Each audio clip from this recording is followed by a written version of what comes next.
The stars looked peaceful through the bridge windows of the USS Vanguard. Captain Jake Morrison took a slow sip of his coffee, enjoying the quiet moment. Space always felt calm before something big happened. "Captain, I'm picking up something. On long-range sensors," said Lieutenant Amy Carter. She leaned closer to her screen, frowning. "It's huge, sir. Coming out of hyperspace." Jake set down his coffee cup. "How huge?" "Bigger than anything we've seen before. At least 10 times our size." The peaceful moment ended. Jake straightened in his command chair. "Sound general alert, all hands to battle stations." The bridge lights changed from white to red. Alarms echoed through the ship's corridors. Crew members rushed to their posts, their footsteps quick but not panicked. They had trained for this. Commander Lisa Adams appeared at Jake's side. She had been his first officer for 3 years. He trusted her completely. "First contact scenario?" she asked. "Looks like it," Jake replied. "Let's hope they're friendly." The space in front of them twisted and bent. Colors swirled like oil on water. Then, with a flash that made everyone squint, an enormous ship appeared. It looked like someone had carved a warship from crystal and metal. Weapons covered every surface. The ship gleamed with a cold, threatening beauty. "My God," whispered Amy. "Look at the size of that thing." The alien ship dwarfed the Vanguard. It was like comparing a rowboat to an aircraft carrier. Jake felt a cold weight in his stomach, but he kept his face calm. The crew needed to see their captain in control. "Open." "A channel," Jake ordered. "Let's say hello." Amy's fingers danced over her console. "Channel open, sir." Before Jake could speak, the alien ship sent its own message. The main view screen flickered and changed. An alien face appeared, unlike anything in Earth's databases. The creature had 4 arms and skin like polished copper. Its head was triangular with 3 eyes arranged in a pattern that made Jake's brain hurt to look at. When it spoke, its voice sounded like grinding metal.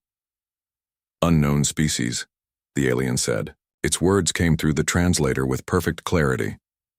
"You have entered space claimed by the Zephyrian Empire. Surrender immediately. Resistance will result in your destruction." Jake stood up slowly.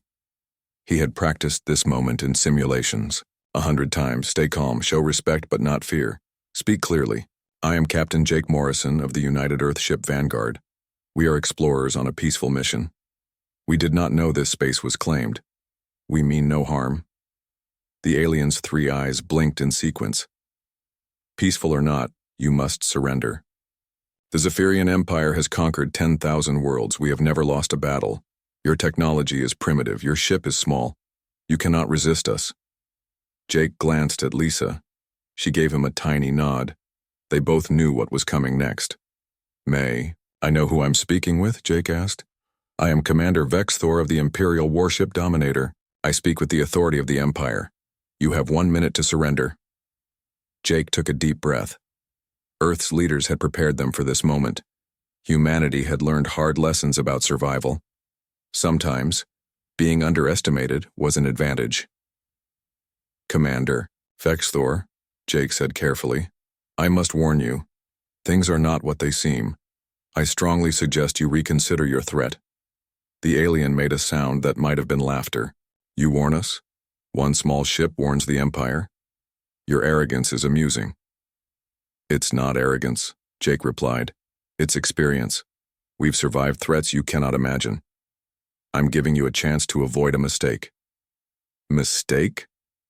Vex Thor's voice grew angry. "The only mistake is your refusal to surrender. Prepare your ship for boarding." Jake felt the moment balance on a knife's edge. Everything depended on what he said next. He thought of Earth, of humanity's long, bloody history. They had survived nuclear war, climate disaster, and first contact with species that saw them as prey. Each time, they had grown stronger. "Commander," Jake said, his voice steady and serious, "I'm giving you one final warning. Leave now. Turn your ship around and go home. Tell your empire that humans are not worth fighting." "Why would we do that?" Vex Thor asked, his tone mocking. Jake looked directly into the screen, meeting all 3 of the alien's eyes. "Because If you attack us, you'll learn why humanity is still here, while the species that threatened us are gone. This is not a threat. It's a promise. The bridge fell silent. Every human crew member knew what Jake meant. Hidden beneath their ship's plane, exterior lay weapons that could crack moons. Their peaceful appearance masked technology earned through centuries of war. Run, Jake said simply. That's my advice. Run. Vexthor's copper skin darkened. The Empire does not run from primitives. You have exhausted my patience. Prepare to be destroyed. The communication ended. The view screen showed the massive alien ship turning its weapons toward them. Captain, Amy reported, they're powering up their main guns. Should we reveal our true capabilities? Jake sat back in his command chair. He felt sad more than afraid. Another species had chosen the hard way. Not yet, he said. Send a message to Earth. Tell them first contact has failed. The Zephyrians chose violence. Message sent. Amy confirmed. Reply from command. They say, protect the ship. Show them why we warned them. Jake nodded. He pressed a button on his chair's armrest. Throughout the ship, hidden panels slid open. False sensor readings dropped away. The Vanguard's true nature began to reveal itself. All hands, Jake announced over the ship's communication system. Prepare for combat. Let's show our new friends why humans say run and mean it. The peaceful explorer ship transformed. Weapons emerged from concealed ports. The simple hull rippled as adaptive armor activated. Power readings that had seemed primitive suddenly spiked to levels that would terrify any species that understood what they meant. On the alien ship, alarms started screaming. Sensor operators stared at their screens in confusion and growing fear. The weak human vessel was changing, becoming something else entirely. Commander Vexthor watched the transformation with growing dread. Perhaps, he thought too late, he should have listened to the warning. But pride was a powerful force. The Empire had never retreated. They had conquered 10,000 worlds. Surely these humans, whatever tricks they had, could not stand against the might of the Zephyrian fleet. He was about to learn how wrong he was. The battle for humanity's place in the galaxy was about to begin. The Grand Command Center of the Zephyrian flagship shimmered with blue light. Supreme Admiral Kextar stood tall, his copper skin reflecting the glow of 100 screens. His 6 decorated medals clinked softly as he moved to study the main display. So these are the humans, he said, his voice deep and rumbling. Show me their capabilities again. Sub-Commander Velnax touched her control panel. Images of the human vessel appeared, surrounded by data readings. Their ship is primitive by our standards, Admiral. Basic energy weapons, weak shields, and simple propulsion systems. Nothing we haven't seen before. Kextar narrowed his 3 eyes. Something didn't feel right. And yet Commander Vexthor reports they threatened us? They told us to run. Yes, Admiral. The human captain seemed very confident. Confidence without power is just foolishness, Kextar said. He had led the Empire's forces for 30 years.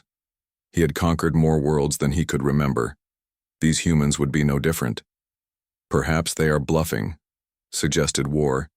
Minister Zalrek, an older Zephyrian with battle scars across his face. Many species try to appear stronger than they are. Or perhaps they have hidden weapons, Velnax said quietly. The readings from their power core show unusual patterns. Kexter waved a dismissive hand. The Empire fears no hidden weapons. We have faced every type of technology in the galaxy. Send the Third Fleet to deal with these humans. Show them what real power looks like. As you command, Admiral. The message went out. 50 Zephyrian warships prepared to jump to the location of the human encounter. Each ship carried enough firepower to level a city. Together, they could destroy a planet. Kextar smiled, showing his sharp teeth. He had crushed 100 species who resisted the Empire. These humans would soon join that list. Meanwhile, aboard the USS Vanguard, Captain Jake Morrison watched the alien dreadnought through the view screen. It hadn't attacked yet. It just sat there, weapons ready, but silent. They're waiting for something, Lisa Adams said, standing by Jake's chair. Reinforcements, Jake guessed. They probably called for help. Amy Carter looked up from her console. Sir, I'm detecting multiple hyperspace signatures forming. A lot of them. Jake nodded. He had expected this. Send the alert to Earth. Tell them it's time for Protocol 7. Amy's fingers flew over her controls. The message traveled faster than light through Earth's quantum communication network. In seconds, it reached Earth Defense Command. Inside the mountain headquarters of Earth's military, General Steve Baker received the alert. His weathered face showed no surprise. Humanity had been preparing for this moment for decades. The Vanguard has initiated Protocol 7, he told the room of officers. The Zephyrians have chosen war. Admiral Susan Clark, head of the space fleet, stepped forward. All ships are at combat readiness. Should we reveal our full capabilities? Steve shook his head. Not yet. Let the Vanguard handle the first wave. If they need help, they know what to do. Susan nodded. She understood the strategy. For centuries, humans had survived by making enemies underestimate them. They would do the same now. What about the colonies? Asked another officer. They've been notified, Steve said. Defensive systems are active across all human settlements. If the Zephyrians find any of them, they'll be in for a surprise. He looked at the large holographic display showing Earth's true military might. Thousands of advanced warships hidden throughout the solar system, planet-cracking weapons disguised as mining equipment, stealth technology that made entire fleets invisible, all of it ready but hidden. The galaxy didn't know what humans were capable of. And that was exactly how humans had survived when so many other species had not. Back in space, the Vanguard sensors detected the arrival of the Zephyrian Third Fleet. 50 massive warships appeared, surrounding the single human vessel in a perfect attack formation. Quite a welcome party, Jake said, his voice calm despite the odds. They really don't want to take chances. Lisa checked the tactical display. 50 ships against one. They must think we're either brave or stupid. Let them think whatever they want, Jake replied. Are our systems ready? Yes, Captain. All hidden weapons are charged. Stealth drones are deployed. We're ready. A communication request flashed on the main screen. Jake nodded to Amy, who accepted the call. Commander Vexthor appeared again, looking smug. Behind him stood other Zephyrian officers, all watching the humans with amused interest. Captain Morrison, Vexthor said, I have returned with the Third Fleet of the Zephyrian Empire. As you can see, resistance is now completely hopeless. Surrender your vessel. Jake smiled slightly. Commander, I warned you to run. That offer still stands. Take your fleet and leave. A ripple of laughter passed through the Zephyrian command center. Vexthor's copper face twisted into what might have been a smile. You continue to amuse us, human. 1 ship against 50 and still you threaten? Perhaps we should keep some of your crew alive to entertain us. Jake's smile disappeared. His eyes turned cold. This is your final warning, Commander. Leave now, or face the consequences. Enough talk, Vexthor snapped. Your primitive ship stands no chance against our fleet. We will take your vessel as a trophy and your crew as slaves. The communication ended. Jake looked at his bridge crew. Their faces showed determination, not fear. They had trained for this. They knew what humans were capable of. All hands, Jake announced over the ship's system. Prepare for battle. Remember your training. Remember Earth. Show these aliens why humanity survived when others didn't. On the Zephyrian flagship, Commander Vexthor watched the human vessel with contempt. Such a small ship, with such weak readings.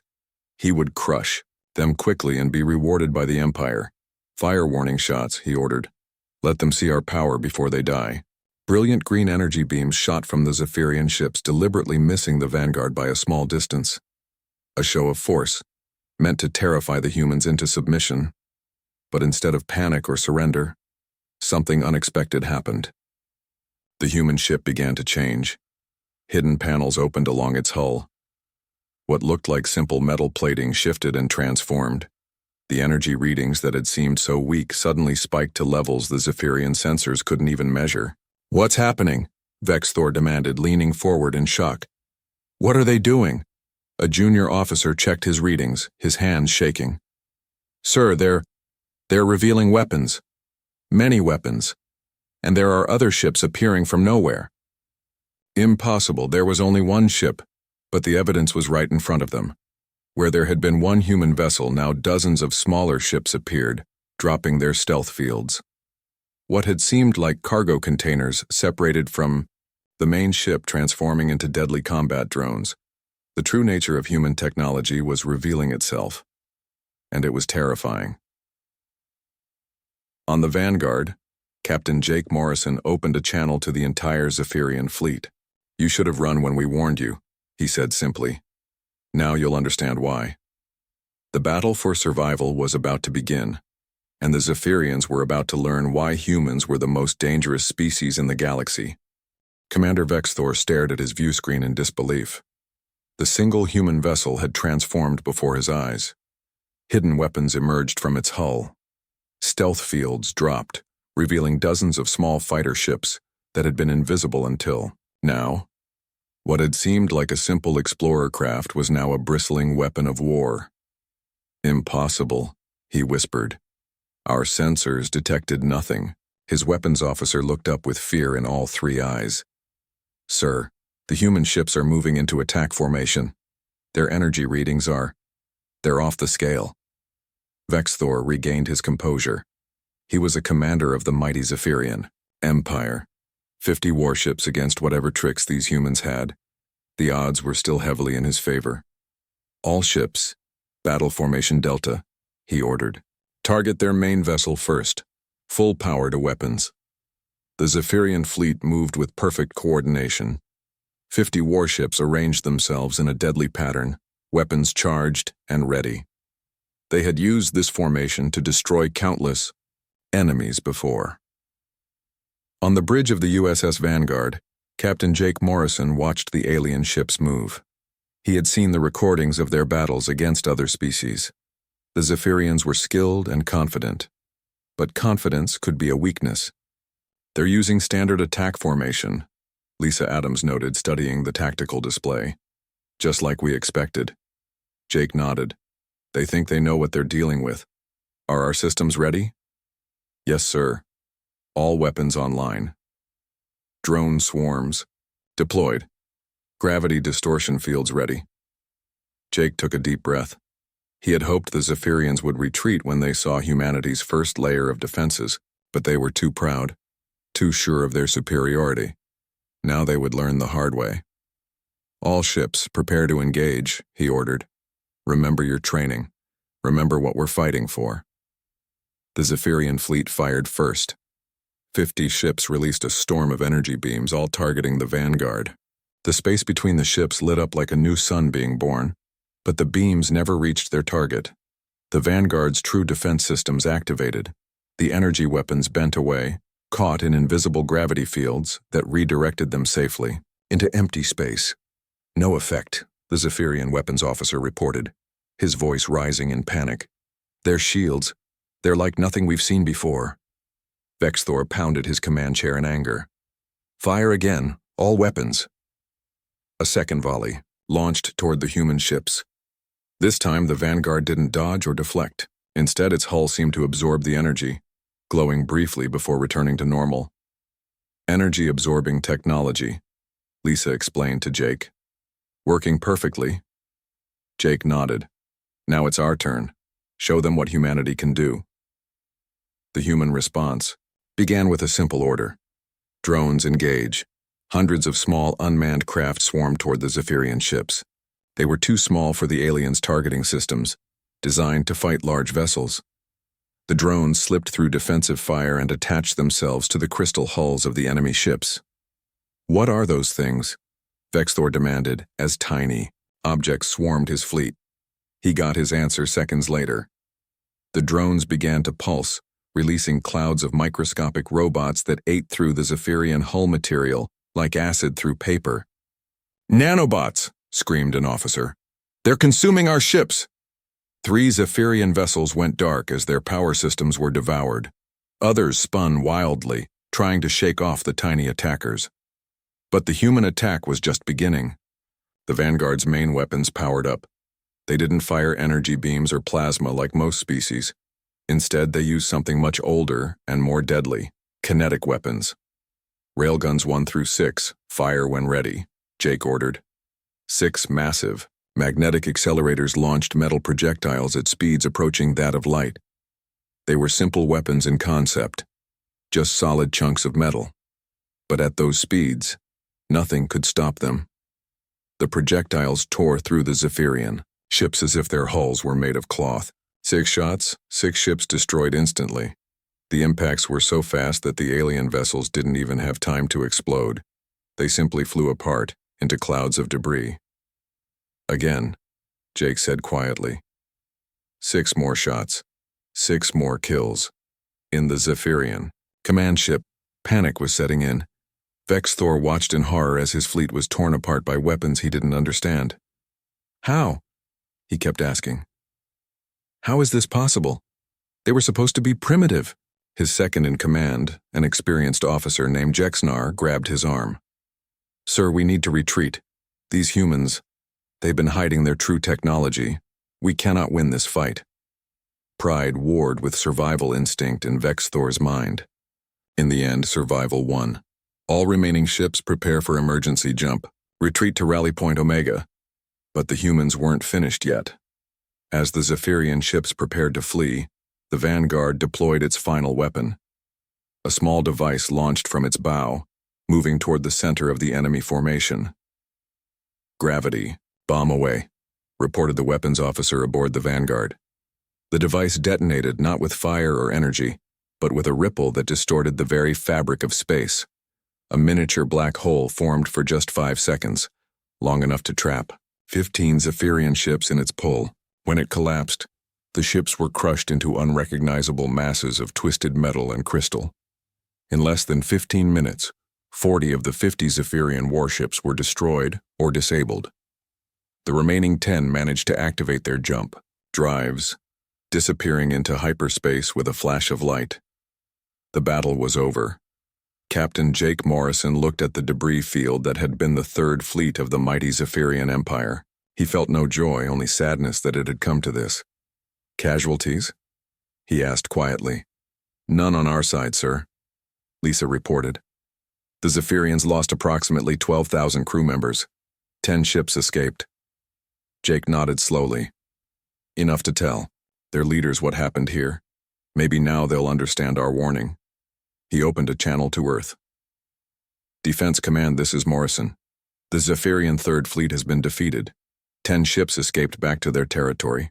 General Steve Baker's voice came through clear and strong. Understood, Captain. Well done. Return to Earth for debriefing. What about the Zephyrian Empire? They'll send more ships.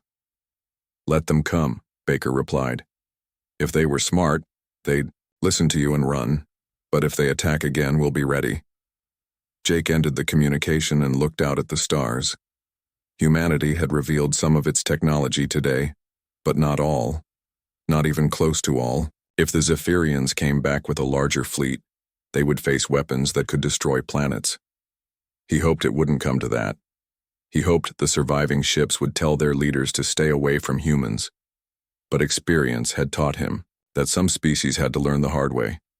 Set course for Earth, he ordered, and keep sensors at maximum range. I doubt we've seen the last of the Zephyrian Empire. As the Vanguard turned away from the battlefield, the message it had delivered echoed across space. Humans were not to be underestimated. When they warned you to run, you should listen. Supreme Admiral Kextar watched the battle recording for the third time. His face showed no emotion, but his inner eyelids flickered rapidly, a sign of extreme stress among Zephyrians. Around him, the War Council sat in stunned silence. The images showed the same terrible story. 50 of their most powerful warships destroyed or disabled by a single human vessel and its hidden forces.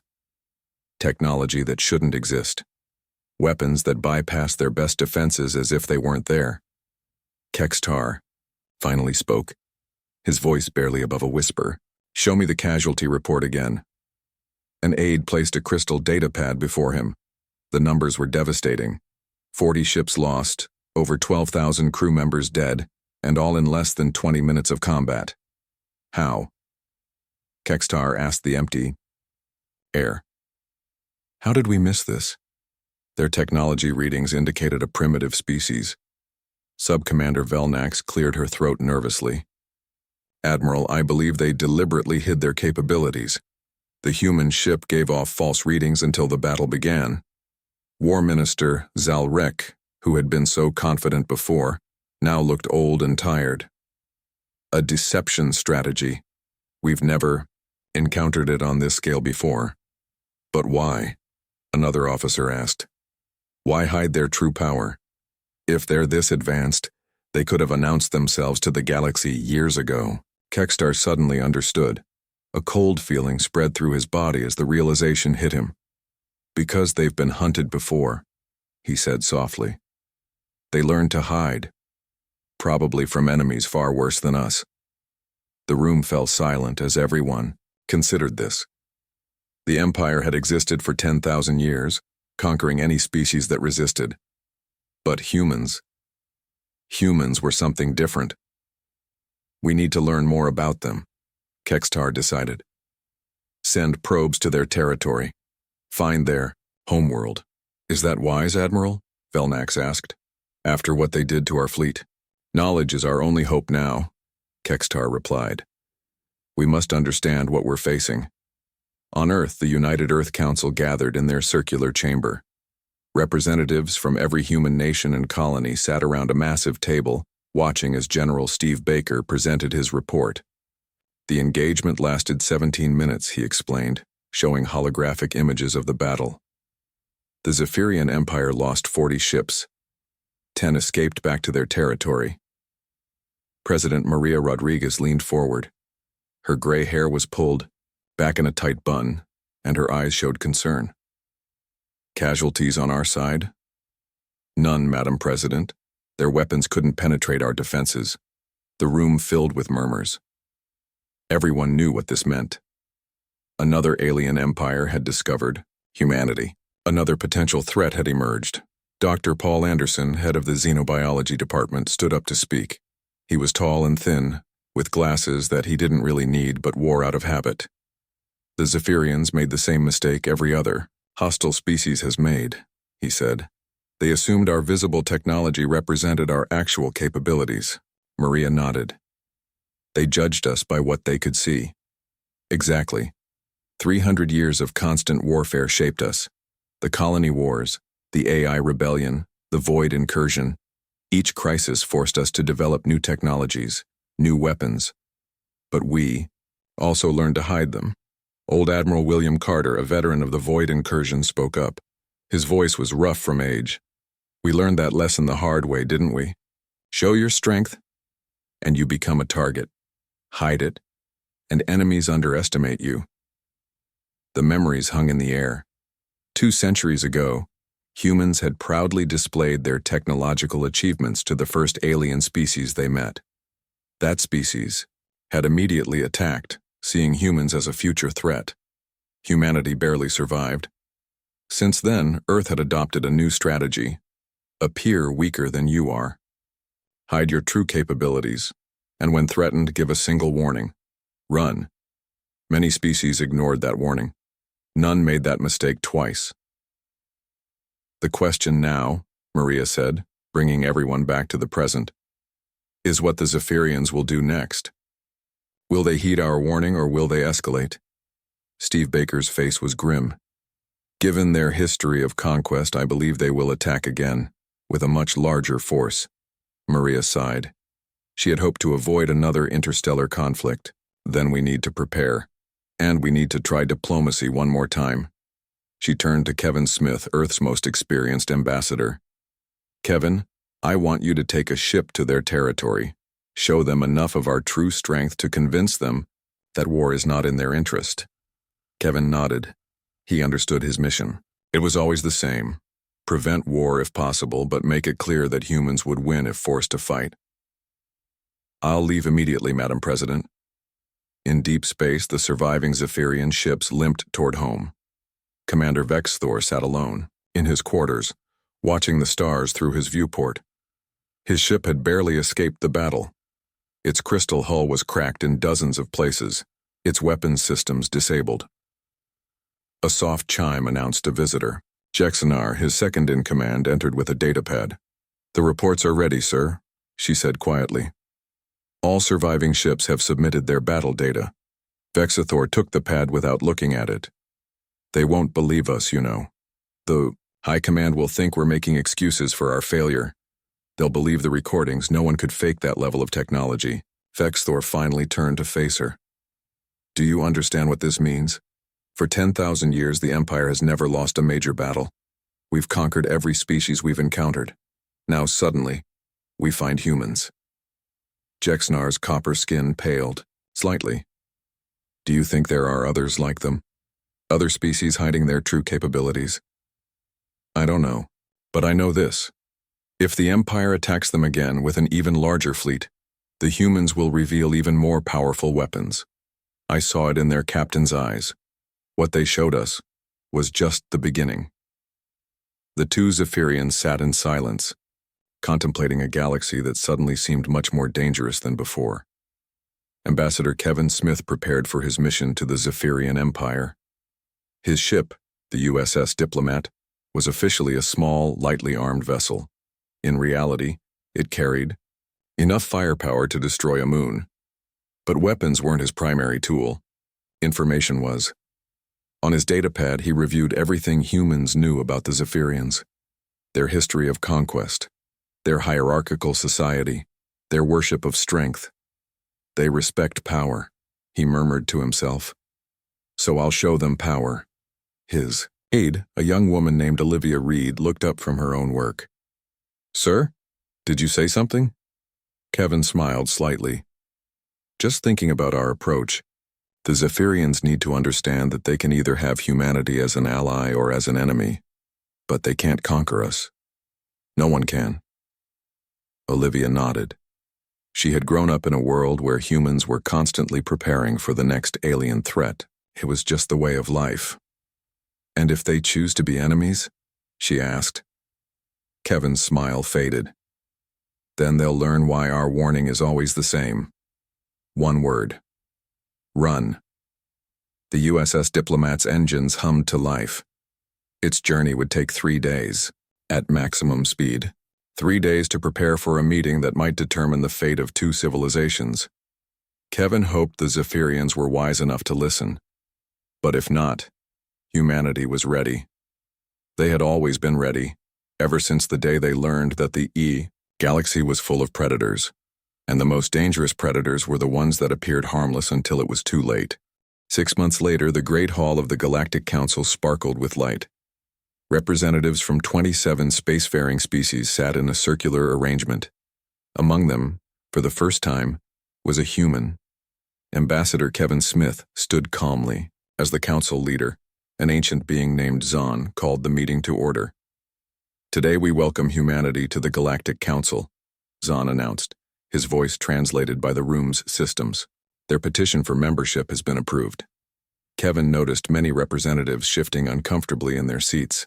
They had all heard the stories by now, stories about what happened to the Zephyrian Third Fleet.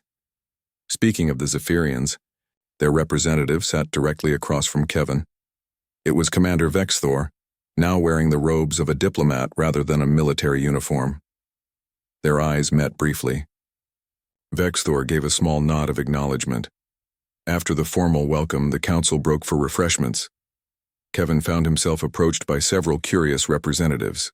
Most were cautious, asking polite but distant questions about Earth and human culture. One representative, Elder Zix of the Altarian Collective, was more direct. "The humans could have conquered us all," he said to the group. "Instead, they offer partnership. Why?" Kevin smiled slightly. "Conquest leads only to resistance. Partnership leads to progress." "But you have the power," insisted a reptilian delegate. "The Zephyrians say your weapons could destroy worlds." "Having power and using it wisely are different things," Kevin replied. We learned that lesson long ago. The conversation paused as Admiral Jake Morrison entered the hall. He was now wearing formal uniform with additional medals, having been promoted after the battle. Many representatives stared at him with a mixture of fear and respect. Vexthor approached the group. He looked different now, humbler, perhaps wiser. "Admiral Morrison," he said, "I never properly thanked you for sparing the lives of my crew." Jake nodded. "War should always be the last option, Commander. I'm glad your empire eventually agreed." "We had little choice," Vexthor admitted. "When Ambassador Smith showed us the full extent of human military capability, even our most aggressive leaders understood the truth." The reptilian delegate leaned forward. "And what truth is that?" "That the humans could have destroyed our entire civilization," Vexthor said quietly. "Instead, they offered peace." General Steve Baker, who had come with the Earth delegation, joined the conversation. He was a tall man with a serious face, but today he looked almost relaxed. "We've developed what we call the protocol," he explained to the gathered aliens. "It guides all our first contact situations." "The protocol?" asked Vexthor. "First, we hide our true capabilities. Second, we warn aggressors to retreat. Third, we demonstrate just enough force to end conflicts quickly. Fourth, we offer partnership instead of subjugation." The aliens considered this. It was unlike any approach they had seen before. "And if someone refuses all warnings?" asked Elder Zix. Jake Morrison answered, his voice solemn. "Then they learn why humans are still here while the species that originally threatened us are just archaeological footnotes." A heavy silence followed. His words. The gathered representatives suddenly understood something important about humans. They were not conquerors by nature, but they were survivors at any cost. "I propose a toast," said Zahn, raising a glass, "to humanity's wisdom in using strength for peace rather than conquest." Glasses were raised around the room. A new era had begun in the galaxy. Later, as the Earth delegation prepared to return home, Kevin Smith paused to look back at the council chamber. "Do you think it will last?" asked Olivia Reed, who stood beside him. "The peace, I mean." Kevin thought about it. "I hope so. But if not, humanity will do what it always does. Survive." As their ship lifted off, Kevin reflected on humanity's journey. From a vulnerable species fighting for survival, to the unexpected peacekeepers of the galaxy. Not through conquest, but through the hard-learned lesson that true strength lay in knowing when not to use it. The warning, "Run," had become humanity's gift to the galaxy. A chance to choose cooperation over extinction. Most species were wise, enough to take it. Those who weren't, well, the galaxy was full of empty worlds that once belonged to someone too proud to run.